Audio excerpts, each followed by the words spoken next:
আবু তোহা আপনার নাম শোনেন না? সোশ্যাল মিডিয়াতে এমন ভাবে প্রচার করা হয় মনে হয় বাংলাদেশে এই হুজুর প্রথম দ্বিতীয় বিভাগ করছে, আর কেউ করে। কত এমপি মন্ত্রী 8টা 10টা বাসা বাড়ি ভাড়া করিয়া এক একটা ফ্ল্যাটে নারী নিয়ে যেতে হয়, সেই খবর আপনাদের কাছে থাকে না। হুজুর বিয়ে করলে আপনাদের চুলকায় না? হুজুরদের নিয়ে যতই অ্যালার্জি। ওনার সেই স্ত্রী, এটা স্বামী পরিত্যক্ত একটা নারী, এর আগেও বিয়ে হয়েছে। উনি ফেসবুকে আইসা বাপরে বাপ 2 ঘন্টার এক লাইভে যে কান্না করে অভিনয় করে বলছে মনে হয় বাংলাদেশের নিষ্পাপ রমণী। এই নারীর কোনো দোষই নাই। আপনার যদি দোষ না থাকে আগের স্বামীগুলোর ভাত হইল না কেন? কথা কর না কেন? আপনি যদি এতই সতী সাধবী রাবিয়া বস্তি হন, আগের স্বামীগুলোর সংসার টিকলো না কেন?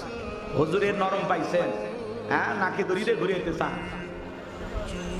আলেমের সম্মান নষ্ট করে, স্বামীর সম্মান নষ্ট করে সোশ্যাল মিডিয়াতে স্বামীকে নিচে নামাবেন, আবার দেশবাসীর কাছে বলবেন আমি আমার সংসার ফেরত চাই।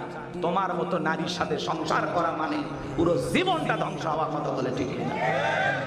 স্বামী স্ত্রী দাম্পত্য জীবনে নানান সমস্যা হবে, মন মালিন্য হবে, রাগারাগি হবে, ঝগড়াঝাটি হবে, সেটা চার দেয়ালের ভিতরে সীমাবদ্ধ থাকবে। আপনি কেন সোশ্যাল মিডিয়াতে এগুলো বলতে যান?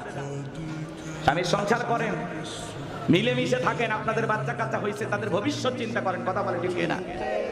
আজকে আপনি হুজুরের বউ হইয়া কথার ভিতরে পড়তা, আপনি সোশ্যাল মিডিয়ায় এসে কান্নাকারি করতেছেন যে আমাকে সেই ওই যে উপদেশটা নাই ছিল না, কি না নাই নাইদ নাই ভাই কথা কয় না, ওই যা হাউন আঙ্কেল নিয়ে যায় নাইদকে পিটায় এদের পাশারে সেই লাল করে দিছিল না, সেই পিটা পিটছে সোশ্যাল মিডিয়াতে আমরা দেখছি। ওই মহিলা বলতেছে ওই নাহিদের মতো আমার হুজুর আমাকে এইভাবে পিটাইছে। জীবনে শয়তানও বিশ্বাস করবে না একজন আলেম এইভাবে বউ মারতে পারে। কথা বলার নেকা কান্নার অভিনয় করেন।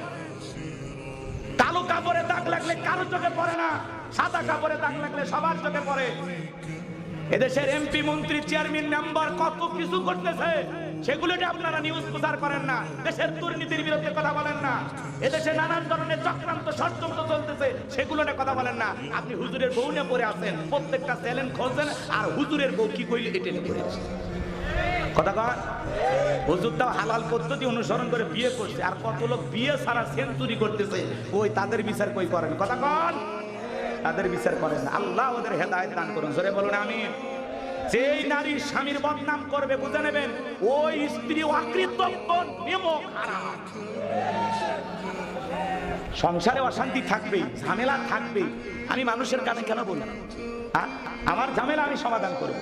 স্বামী রাগ করছে, 2 দিন পরে সমাধান হবে। আম্মা জান আয়েশার সাথে রাসূলের কি মন মালিন্য হইতো না? কথা বলেন না কেন? নবীর যদি তার স্ত্রীর সাথে মন মালিন্য হয়, হযরত ওমর ফারুক এসে এই ঝগড়া মিটায় দেয়। আল্লাহু আকবার বলেন। তাহলে রাসূলের পরিবারেও স্বামী স্ত্রীর মধ্যে মন মালিন্য হইতো। রাসূল রাগ কইরা শুয়ে আছে খেজুরের পাতার বিছানা, ওমর ফারুক তাকায় দেখে রাসূলের সেই খেজুর পাতার বিছানা দাগ উঠছে। হুজুর এই অবস্থায় কেন? কয় ওমর একটু সমস্যা আছে। রাসূলের কষ্ট ওমর সহ্য করতে পারলেন না, বুঝে ফেলে দিয়েছেন। সাহাবায়ে কিরাম নবীকে কত মহব্বত করতেন, ভালোবাসতেন। তাদের পরিবারেও ভালোবাসার অভাব ছিল না, একটু মন মালিন্য ছিল, মান অভিমান ছিল। আবার আম্মা জান আয়েশা বলতেন রাসূল আমি যে গিলাসের যে স্থানে ঠোঁট লাগায় পানি পান করতাম, আল্লাহ রাসূল গিলাসটা ঘোরায় না ঠিক ওই জায়গায় ঠোঁট লাগায়া পানি পান করতেন। বলেন সুবহানাল্লাহ। আম্মা জান আয়েশা বলেন আমাদের ঘরে দামি ফার্নিচার ছিল না, কিন্তু ঘরটা ভালোবাসা দিয়ে ভরপুর ছিল। বলুন আল্লাহু আকবার। আম্মা জান আয়েশা বলেন আমি গোশত খেয়ে রেখে দিলে, হাড় খায় রেখে দিলে, আমার ফেলে দেওয়া একটু হাড় আল্লাহ রাসূল নিয়ে খাইতেন। বলেন আল্লাহু আকবার। আল্লাহ রাসূল স্ত্রীদের মুখে খাবার তুলে খাওয়াইতেন। সুবহানাল্লাহ বলবেন না? আল্লাহ রাসূল তক্তার উপরে বসে গোসল করতেন। আম্মা জানেরা পানি রেডি করে আল্লাহ রাসূলকে তক্তে বসাইয়া নিজের হাতে পানি ঢেলে ঢেলে গোসল করায় দিতেন। আল্লাহু আকবার। কি ভালোবাসা ছিল! একসাথে রাসূলের 9 জন স্ত্রী দেখে বলে নবী আপনি আমাদের মধ্যে সবচেয়ে কারে বেশি ভালোবাসেন? বলে জবাব আগামী কাল দেব। রাত্রিবেলায় প্রত্যেকটা স্ত্রী দরজায় নক করলেন, খেজুর হাতে ধরায় দিলেন, আর বললেন আমি তোমার যেটা দিয়েছি কারোর কাছে বলবা না।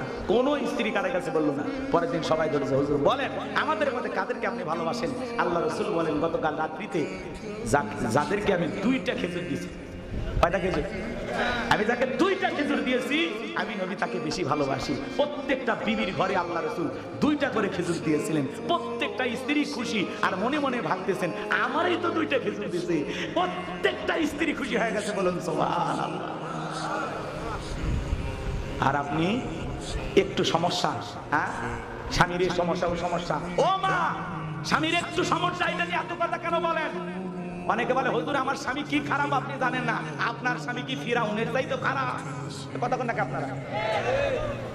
ফিরাউনের মতো একজন কাফের জালেম তার সংসার কইরে আসিয়া যদি জান্নাতে যেতে পারে, আসিয়া যদি একজন জান্নাতি নারী হতে পারে, ও মা আপনাকে অনুরোধের ভাষায় বলে যায়, মা নিজেদের সমস্যাগুলো নিজেরা সমাধান করবেন।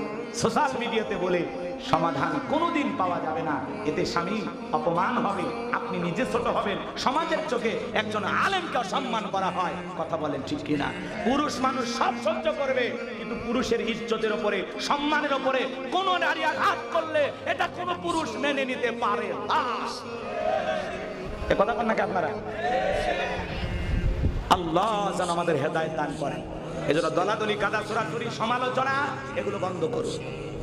চ্যানেলের ভাইদেরকে বলবো দেশের অনেক দুর্নীতি, এগুলো নিউজ নিয়ে আসেন। হুজুরদের পিছনে এত নিউজ করা লাগবে না।